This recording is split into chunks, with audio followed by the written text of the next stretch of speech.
রেহানকে বাঁচাতে রূপাইয়ের লড়াই। মধু রেহানের পেশেন্টকে ভুল ইঞ্জেকশন দিতেই পেশেন্টের অবস্থা বেশি পরিমাণে খারাপ হয়ে গেলে রেহান নার্সকে বলে, আমি নিজের দায়িত্বে পেশেন্টকে নিয়ে যাচ্ছি, তুমি তাড়াতাড়ি ডাক্তারকে ওটিতে নিয়ে এসো। এই বলে রেহান ওটিতে নিয়ে গেলে ডাক্তার রেহানের ওপর রেগে যায় আর বলে, ডাক্তারের অনুমতি ছাড়া একজন পেশেন্টকে ওটিতে নিয়ে এলে কেন?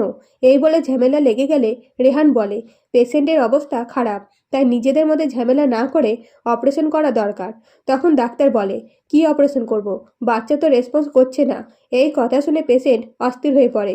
সেই সময় পেশেন্টের বাড়ির লোক বলে, পেশেন্টকে ওটিতে নিয়ে আসার আগে আমাদের জানাননি কেন? বাচ্চা ঠিক আছে তো?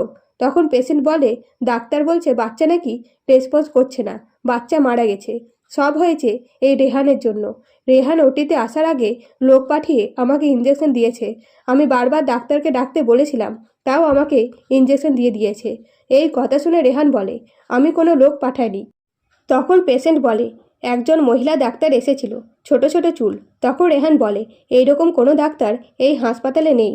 তখন রেহানের মনে পড়ে পেশেন্টের রুমের বাইরে এইরকম একজন মহিলা সিঁড়ি দিয়ে নামছিল।